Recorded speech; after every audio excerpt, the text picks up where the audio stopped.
Bonjour à toutes, bonjour à tous et merci de votre présence pour ce webinaire de rentrée. Donc, je suis Marie-Lucas, directrice éditoriale des langues vivantes chez Nathan et je suis heureuse de vous accueillir en présence donc de Catherine Baudry et Patrick Moore qui se présenteront dans un instant. Alors, vous avez été très nombreux à vous inscrire à ce webinaire, donc c'est la preuve pour nous de l'intérêt que vous portez à ce sujet.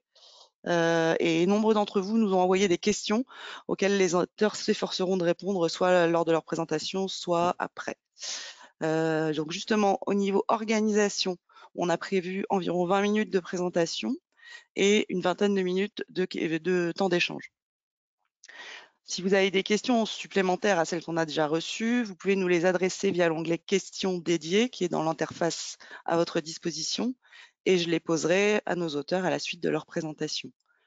On essaiera bien sûr d'en traiter un maximum et si jamais on n'a pas le temps de répondre à tout, on vous répondra dans un deuxième temps par email.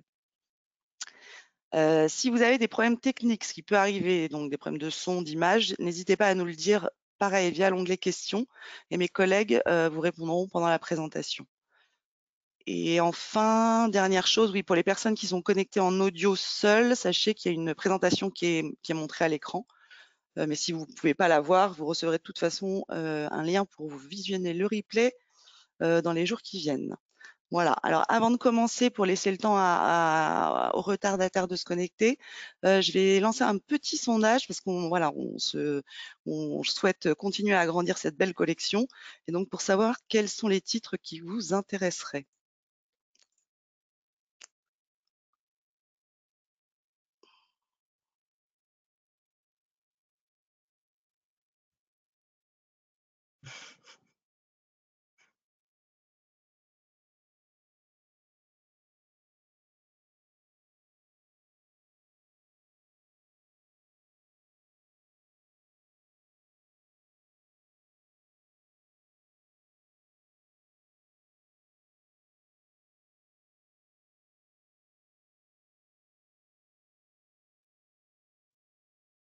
Voilà, merci beaucoup à tous d'avoir participé et je laisse maintenant la parole à Catherine et Patrick. Bon webinaire à tous. Bonjour à tous. Donc, j'enseigne en lycée, mais j'ai travaillé pendant 10 ans en collège auprès de différents types de classes.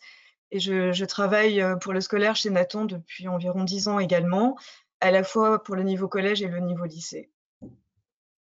Patrick, je te laisse te présenter. Ouais, bonjour, donc voilà, Patrick Moore. Moi, je suis professeur dans un collège dans les Pyrénées, dans le sud de la France, d'où l'accent. Alors, ouais, pareil, je travaille pour Nathan aussi sur des manuels scolaires. J'étais ravi de travailler avec Catherine sur l'expression orale parce que c'est une de mes, comment dire, ouais, un des points que j'aime vraiment travailler, voilà, que j'aime approfondir et j'anime des stages là-dessus dans le cadre de la formation continue sur les Pyrénées.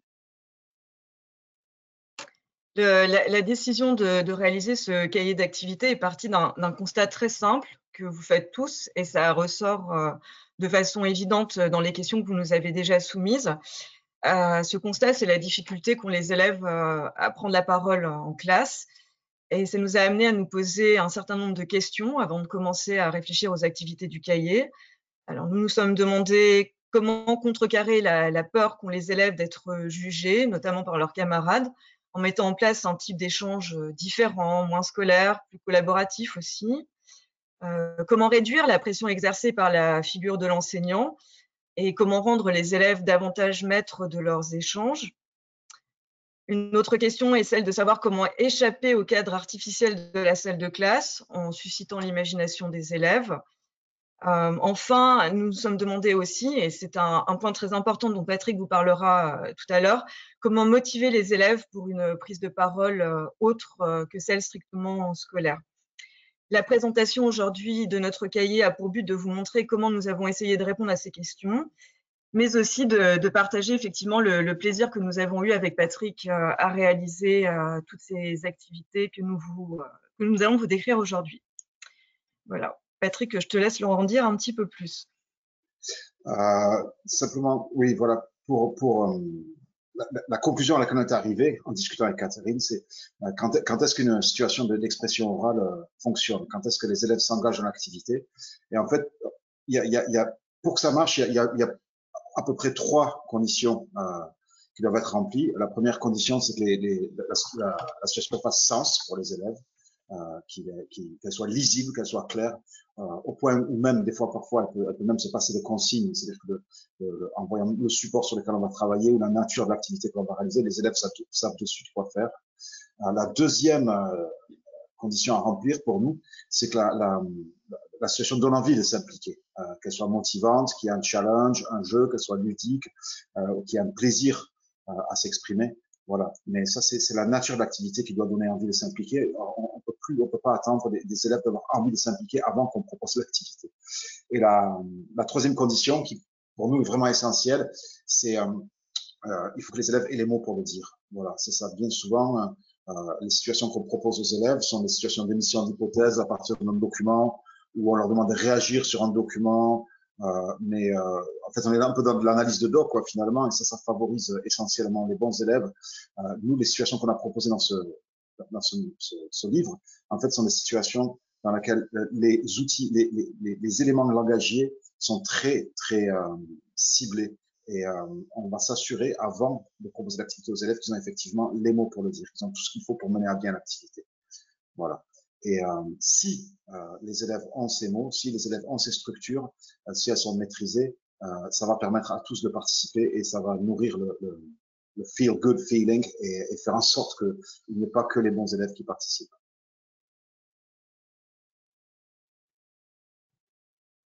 Voilà, on a beaucoup pensé aux élèves en réalisant ces activités, mais on a pensé à vous aussi, aux enseignants. Je vais faire un petit peu la promotion des points forts de l'ouvrage avant qu'on vous décrive exactement la façon dont il est conçu. Les avantages pour les enseignants. Alors c'est tout d'abord un gain de temps, parce que le cahier d'activités regroupe une soixantaine d'activités. Ce sont des activités que nous avons testées. Patrick les a beaucoup testées avec ses élèves pour vérifier qu'elles fonctionnent bien. Ce sont aussi des activités, comme vous le verrez, qui sont faciles à choisir parce qu'elles sont faciles à identifier. On y reviendra tout à l'heure. Et nous nous sommes aussi efforcés de faire ressortir les liens potentiels avec vos séquences de cours, en fait. Voilà, pour que vous sachiez très rapidement et très facilement comment les intégrer à vos cours. D'autre part, la prise en main du cahier, vous le verrez, est très simple. Les activités, et Patrick vous le montrera tout à l'heure, sont organisées par situation de communication et leur présentation est rapide et très claire. Je vous expliquerai ça aussi. L'intérêt de ce cahier pour vous, c'est que c'est aussi un moyen de diversifier vos cours, de les compléter. C'est un moyen, par exemple, aussi de mettre en place une activité lorsqu'il vous reste une demi-heure à occuper ou une activité à mettre en place juste avant les vacances. Et enfin, ce sont des activités, comme vous le verrez dans les exemples qu'on vous donnera, qui sont transposables, adaptables à différents niveaux, à différents thèmes, à différentes situations. Voilà. Alors, bien sûr, il y a aussi des avantages pour les élèves. Marie, je veux bien que tu fasses apparaître le premier point. Voilà, l'idée, et c'est une question qui est beaucoup revenue avant qu'on lance ce webinaire, c'est comment rendre le contexte moins stressant pour les élèves. Et là, le fait de passer par des activités ludiques qui sont différentes du contexte habituel de la classe permet justement aux élèves, permet de faciliter la mise en place de la prise de parole pour les élèves.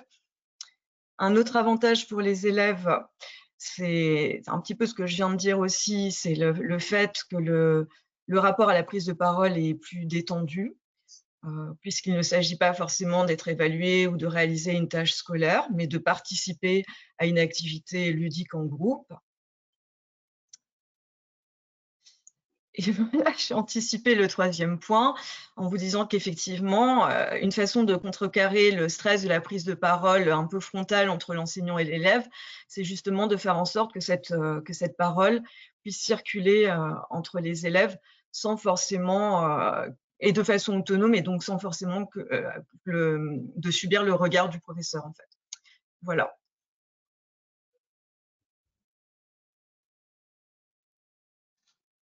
Donc, tu veux présenter le sommaire, Catherine, ou je le fais? Non, je veux bien que tu le présentes, Patrick. Moi, je te présenterai la page type. D'accord. Donc, sur le sommaire, vous pouvez voir qu'on a essayé de varier les activités. On a divisé les activités, le livre en plusieurs parties. La première partie, c'est sur les icebreakers, ces activités qu'on fait en début d'année ou lors de la formation d'un nouveau groupe et qui sont pour nous essentielles pour créer le climat détendu mais sérieux, on va dire, propice à l'expression orale. Ensuite, la deuxième partie, c'est sur des guessing games, des jeux d'énigmes, des jeux de devinettes, des jeux d'informations manquantes. Ensuite, nous avons une troisième partie, Talk to the Group, où ce sont des jeux où soit un élève va devoir parler au groupe, soit un groupe d'élèves va devoir parler au groupe, soit un élève préparé par un groupe d'élèves va devoir parler au groupe. Ensuite, il y a une partie en binôme, les pair work, avec lesquels vous êtes familiers depuis un bon moment maintenant. Et finalement, les team challenges, c'est là, il s'agit de relever un défi en équipe. Voilà. Donc, ces activités, en fait, elles sont, juste avant les réseaux de communication, voilà, ces activités, elles sont construites sur le principe soit du déficit d'information, information gap, soit du problem solving, les résolutions de problèmes, soit ces activités de recherche de points communs qu'on appelle des mailing activities, en fait, où les élèves se déplacent dans la classe à la recherche de points communs, soit les team challenges, ou également, il y a une des activités qui relève simplement du plaisir de raconter, du storytelling. Voilà. On a donc diversifié le type d'activité. On a essayé aussi de réfléchir au réseau de communication approprié pour chacune de ces activités. Donc voilà, toutes les activités qu'on propose dans le livre ont une petite icono qui montre le réseau de communication qui a été le plus efficace lorsqu'on a testé le livre. Soit on y avait pensé au départ. Il y en a certains qui ont changé au fur et à mesure des ateliers menés avec les élèves. Donc on a la situation où un élève parle à la classe, la situation où un groupe d'élèves parle à la classe, la situation où deux élèves interagissent, la situation où un élève interagit avec toute la classe, c'est-à-dire qu'il y a un aller-retour dans la communication, et le travail en groupe d'élèves où voilà, la communication reste au sein des. Alors, je vais maintenant vous expliquer comment nous avons conçu les différentes pages d'activités. La structure est exactement la même pour toutes les activités, l'idée étant de faciliter la tâche et de vous aider à vous approprier les activités en question rapidement. Est-ce qu'on peut faire un gros plan, Marie, sur les différents points ou pas? On ne peut pas forcément. Alors, Je vais faire quelque chose. les deux premières informations. Non, j'arrive. Que je peux faire un zoom? Ben non, pas là. Non, bah, c'est pas grave, je vais. Je peux Alors, les entourer au fur et à mesure que tu en parles. d'accord. Les trois premières informations que l'on vous fournit, c'est la durée estimée de l'activité, le but de cette activité et les objectifs langagiers dont les élèves vont avoir besoin. Alors, pourquoi est-ce que c'est intéressant pour vous? C'est intéressant pour vous parce que ça vous permet de savoir immédiatement plusieurs choses. Est-ce que cette activité est appropriée à vos élèves? Peut-elle être reliée d'une façon ou d'une autre à la séquence en cours?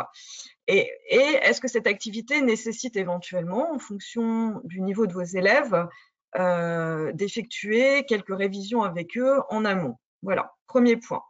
Ensuite, dans le déroulé de cette présentation, nous indiquons de quel matériel vous avez besoin et à quel moment, à l'intérieur de votre séquence ou pendant l'année scolaire, vous pouvez mettre en place l'activité en question. Enfin, nous expliquons de façon détaillée et à travers différents points comment mettre en place cette activité et nous vous décrivons ce qui se passe au fur et à mesure de sa mise en place. Donc, vous avez le détail des différentes étapes, du commencement du jeu, de la présentation du jeu aux élèves jusqu'à son déroulement. On vous fournit également des consignes en anglais qui peuvent vous aider à expliquer le jeu à vos élèves en anglais si vous souhaitez formuler ces explications en anglais. Et nous vous donnons enfin, et c'est ce qui figure tout en bas de la page d'activité, un exemple de production par les élèves. C'est aussi une façon immédiate de vous montrer ce à quoi ressemble le jeu et quel est le type d'interaction qui est attendu entre les élèves ou le type de production qui est attendu de la part des élèves.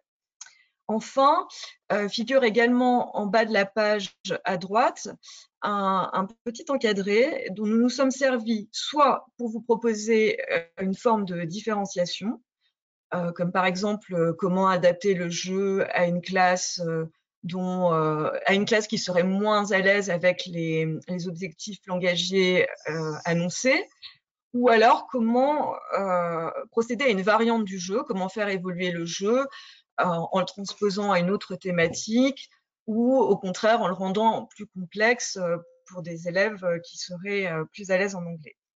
Voilà. Donc j'insiste sur le fait que cette structure est la même pour toutes les pages d'activité, ce qui devrait vous faciliter la tâche pour les prendre en main avant de pouvoir les mettre en place avec vos élèves.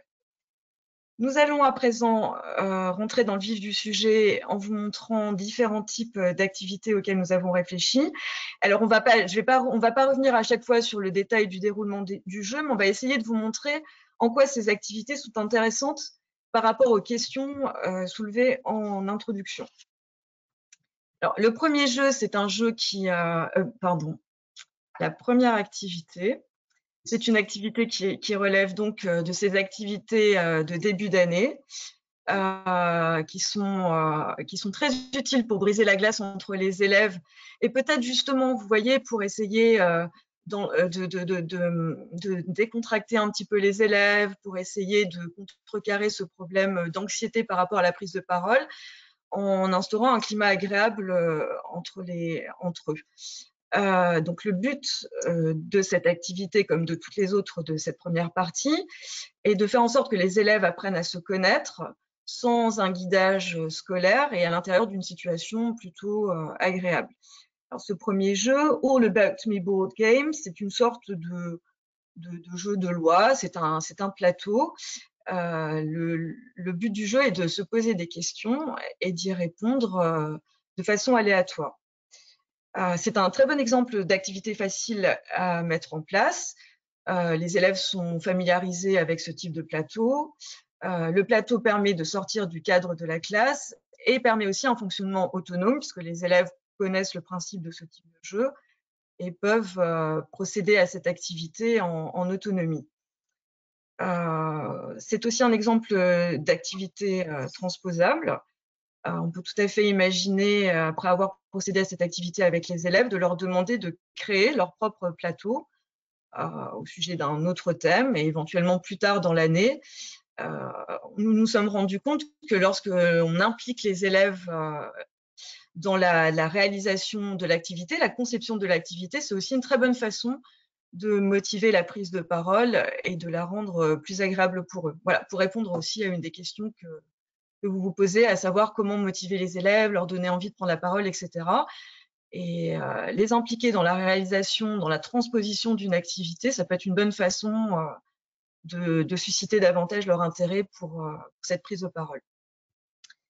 Alors, un autre exemple d'activité qui figure cette fois-ci dans la deuxième partie, qui est d'évoluer à des activités dont le but est de faire deviner des choses aux élèves. Alors, nous avons choisi de vous parler de cette activité Guess Who Did It parce que c'est un thème dont nous nous sommes rendus compte qu'il fonctionnait bien avec les élèves.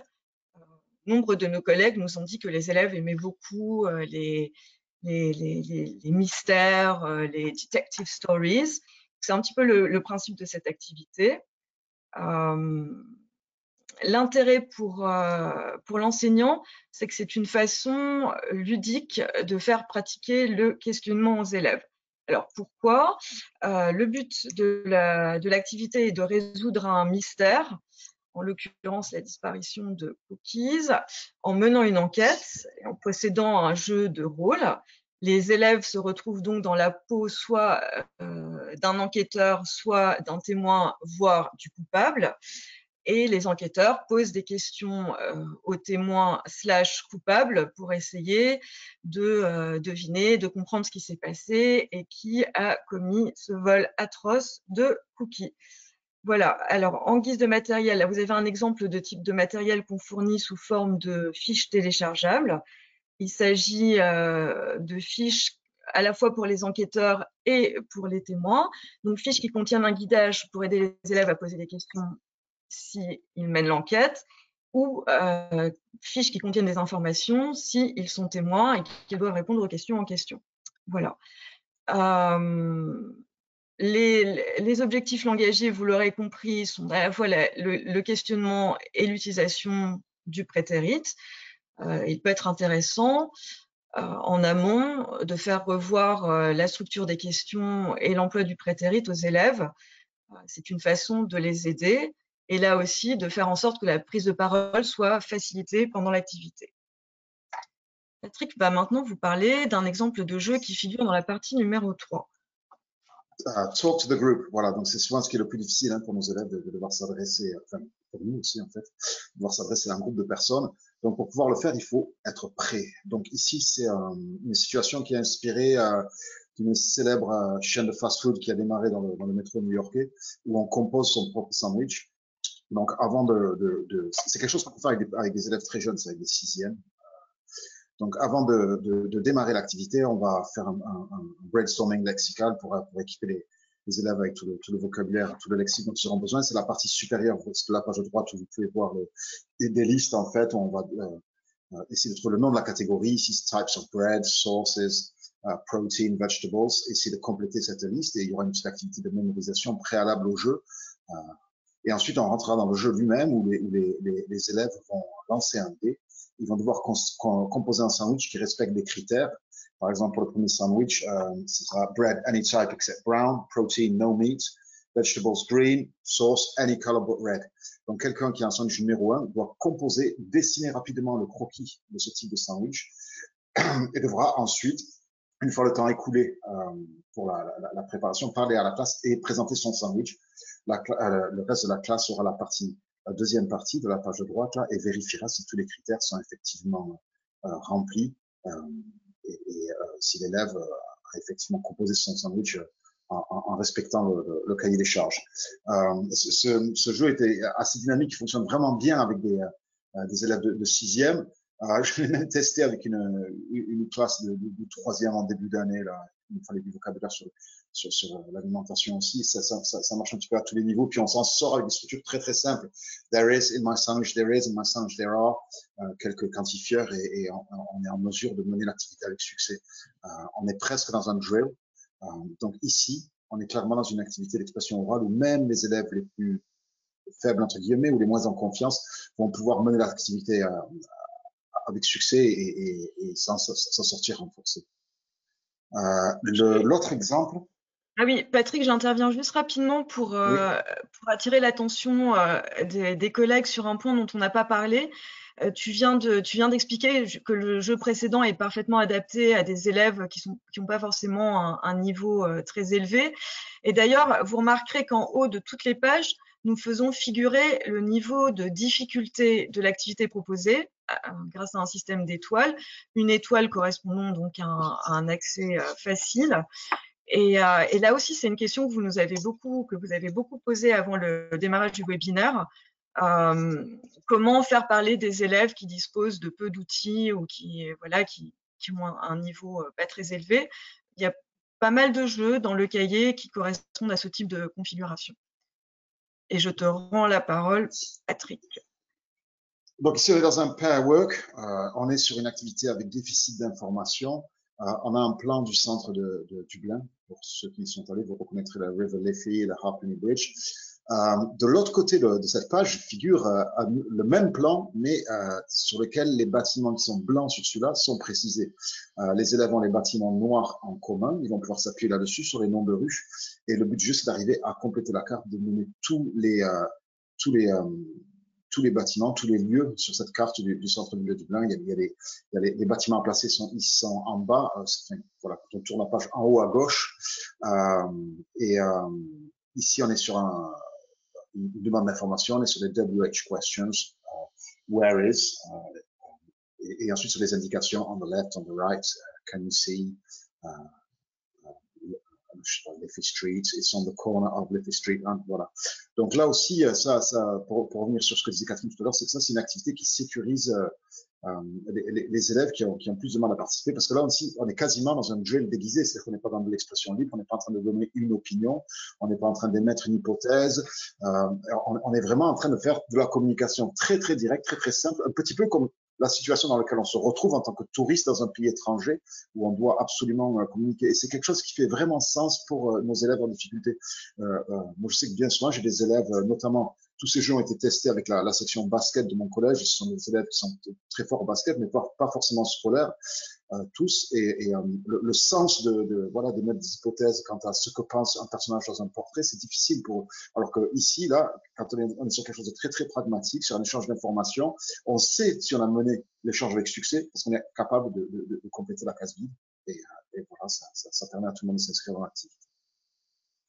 Et finalement, nous avons un dernier exemple qui est un team challenge. Alors, celui-là, on l'a mis, il est, attention, activité dangereuse, elle peut créer des disputes dans les groupes. Voilà, c'est une situation problème, en fait, où on a un zoo, on a des animaux, et de l'autre côté de la page, on a les indications sur les préférences qu'ont chacun de ces animaux. Par exemple, on a des informations du style the camel needs sand, the python must have a closed cage, the giraffe must be far away from the entrance, it is very shy, des choses comme ça. Et donc, il va falloir, on découvre ces informations au fur et à mesure qu'on avance dans le jeu, et on va être constamment en train de réorganiser le zoo pour arriver à une solution à la fin qui, effectivement, remplit tous les critères. Il y a un peu de compréhension écrite ici, mais la nature du débat, ici, c'est I don't agree, I think you're wrong. Il y a beaucoup de ça. Voilà, mais c'est une activité un peu plus complexe. Ici, on est réellement dans la résolution de problèmes, mais voilà, c'est une activité qui fonctionne vraiment bien avec des élèves de cycle 4, quoi, début de cycle 4. Voilà.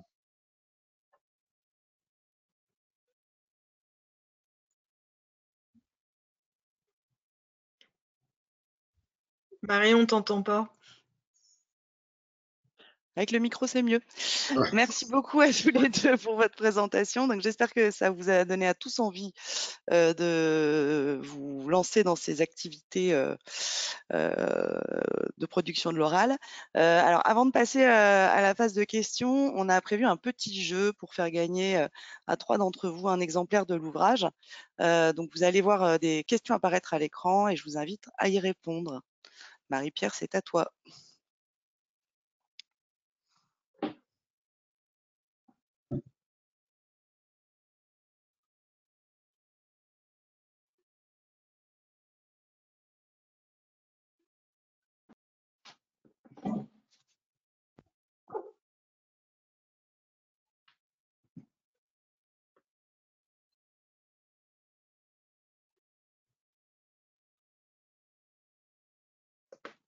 Voilà, merci beaucoup à tous. Donc, les gagnants seront tirés au sort et seront contactés, évidemment, dans un deuxième... Ah, pardon, je croyais que c'était fini.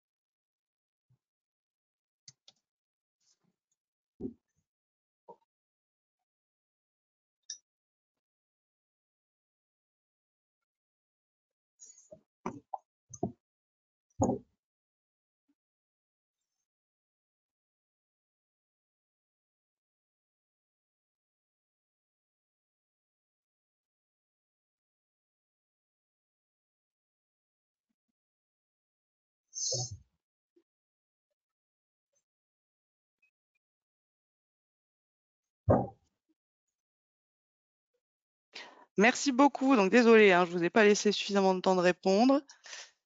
Donc là, je vais prendre les questions et les poser donc à nos auteurs. Alors, cher Patrick, chère Catherine, première question. Comment donnez-vous le vocabulaire? Donc, j'imagine pour chaque activité, comment vous vous assurez que les élèves maîtrisent le vocabulaire.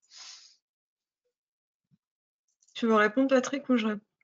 Non, tu peux répondre si tu veux, comme tu veux. En fonction du type d'activité, il y a plusieurs solutions. Par exemple, s'il s'agit de l'activité dont j'ai parlé sur l'enquête, au sujet de l'enquête policière, le vocabulaire, ça peut être il peut s'agir des mots interrogatifs dont les élèves auront besoin pour poser les questions. Vous pouvez réactiver l'utilisation des mots interrogatifs en leur proposant, par exemple, des types de réponses et leur demander de retrouver le mot interrogatif correspondant. Vous pouvez faire un espèce de brainstorming aussi avec les élèves pour tous les types d'activités. Et vous leur donnez le thème de l'activité, vous leur demandez ce à quoi ça leur fait penser et vous inscrivez au tableau les mots en question et vous vous assurez qu'ils sont compréhensibles de tous. Patrick, tu veux proposer autre chose? Non, ouais, simplement pour dire que voilà que ce livre, enfin, on l'a vraiment conçu avec le collège et les programmes du collège en fait. Donc, vous verrez assez rapidement quand vous en parlerez que chacune des activités peut s'inscrire dans une de vos séquences. Donc, le vocabulaire est traité comme il est traité dans la séquence, voilà. Mais pour le réactiver sur le moment du jeu, on peut très bien démarrer par une petite activité de brainstorming ou une activité de flashcards ou laisser tout simplement pour les élèves en difficulté le vocabulaire illustré à leur disposition pendant le jeu, c'est pas un problème. Mais voilà, dans les situations dans lesquelles je les ai testés moi, ces activités s'inscrivaient bien souvent dans les séquences, c'était comme des espèces de capsules dans une séquence je reprends l'exemple du Perfect Sandwich en 6e, voilà, c'est une séquence qui s'appelait Get Cooking.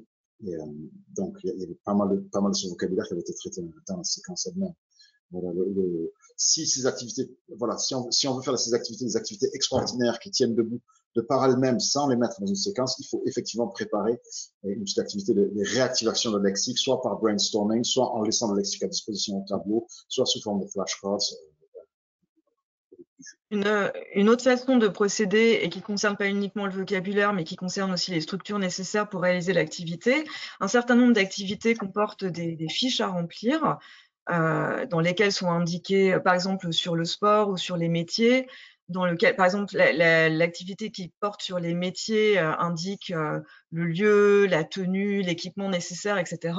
Donc l'idée, ça peut être de montrer une fiche exemple au tableau à toute la classe, et de faire formuler à la classe des phrases exemples que les élèves pourront ensuite utiliser pour réaliser l'activité en autonomie, en binôme, comme c'est le cas pour cette activité sur les métiers. Alors, Parce que merci nous à tous avons les deux. J'ai une demande spécifique pour Patrick. Peux-tu parler moins vite, s'il te plaît? Ok. Alors, qu'est-ce que j'ai d'autre comme question? Oui, alors, doit-on, dans le cadre donc de ces activités d'expression orale, est-ce qu'on doit corriger sur le champ la syntaxe, la prononciation lors des interventions spontanées ou pas? Alors, il n'y a pas à proprement parler d'intervention spontanée. La plupart des activités, elles se réalisent dans un contexte qui est différent de celui de la classe où l'élève s'adresse au professeur et inversement. Donc, vous pouvez circuler à l'intérieur de la classe pendant que les élèves réalisent l'activité et éventuellement les aider. Mais je pense qu'il serait contre-productif à ce stade du déroulement des activités de les corriger en fait. Et lorsqu'il s'agit d'une activité qui consiste à présenter quelque chose à la classe, là aussi, si vous intervenez pour procéder à des corrections ou pour souligner des erreurs, vous allez briser un petit peu l'élan qui a été mis en place et sortir justement de cette idée d'activité différente du déroulement d'un cours classique. Du coup, j'enchaîne. Et Patrick, je te donnerai la parole après parce que je sens que tu veux ajouter quelque chose. Si vous souhaitez procéder éventuellement à des corrections, en sachant que c'est pas forcément le but principal de ces activités, le but essentiel de ces activités, c'est de les faire parler et de leur donner envie de parler et de les motiver.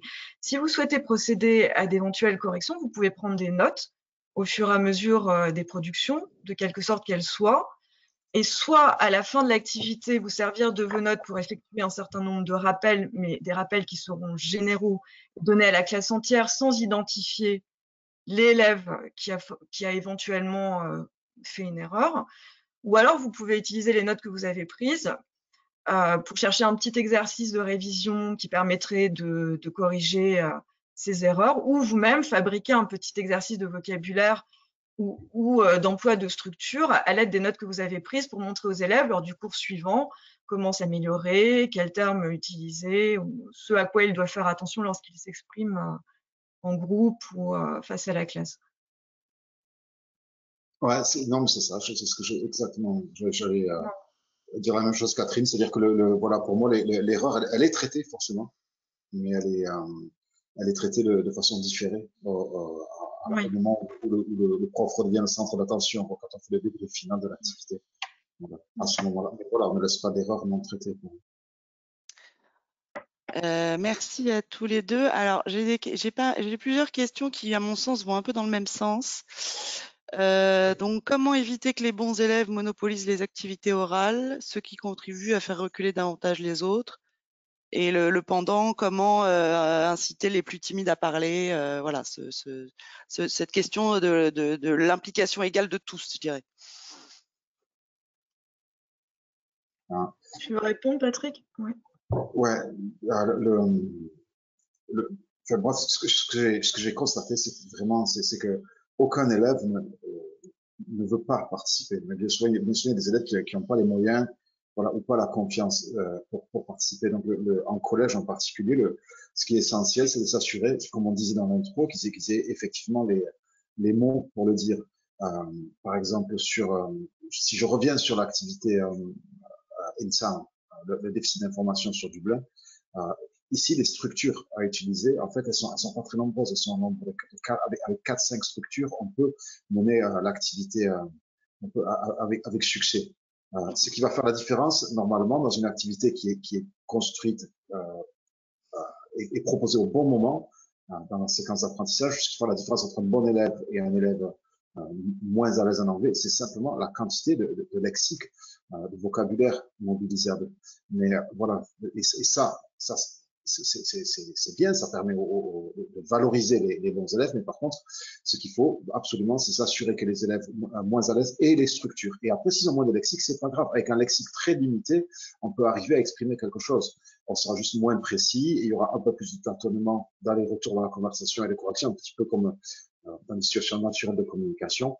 Mais voilà, pour moi, ce qui est essentiel, c'est de ne pas mettre les élèves qui ne sont pas en confiance dans des situations de communication pour lesquelles ils ne sont pas équipés.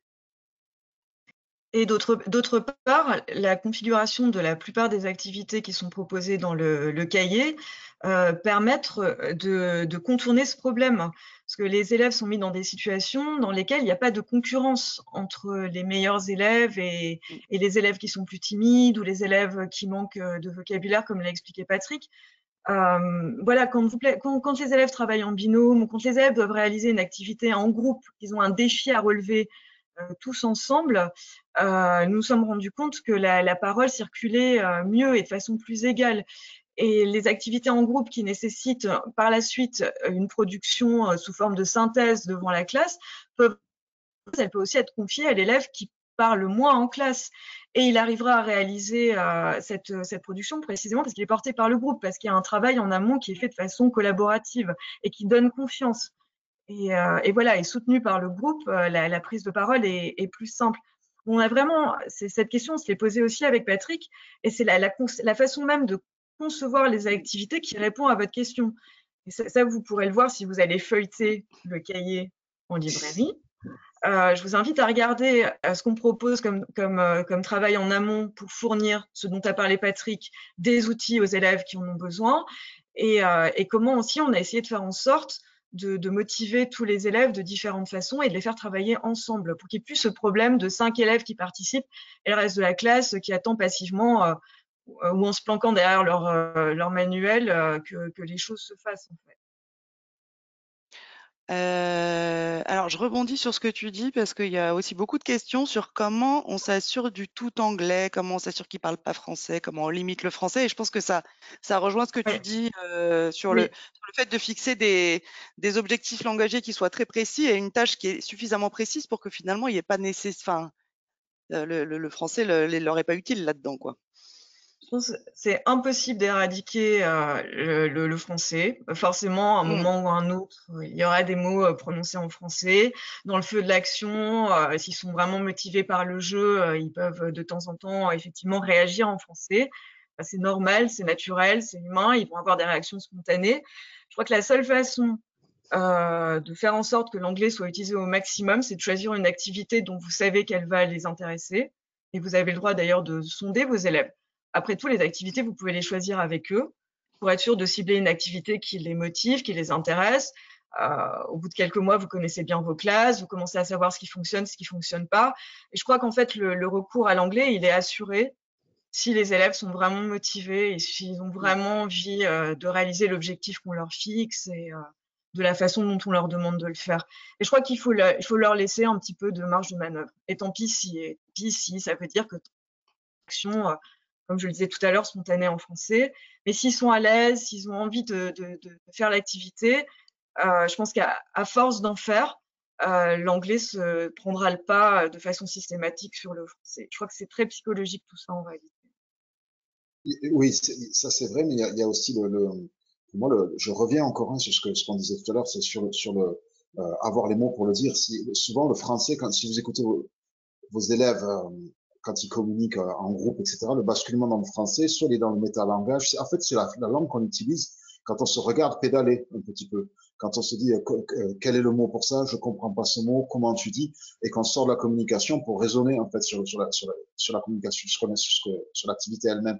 Donc, si l'activité est proposée au bon moment et que, encore une fois, les élèves ont le mot pour le dire, les structures pour le dire, il n'y a pas besoin du français, ils passent pas par le français en fait. Voilà. Donc, c'est pour ça en fait qu'on est des professionnels qualifiés, des enseignants, parce qu'on est des ingénieurs en mesure de pouvoir déterminer si la situation qu'on propose est possible ou pas. Si on la propose au bon moment, avec tout ce qu'il faut en amont, etc., l'activité elle peut très bien se passer en anglais.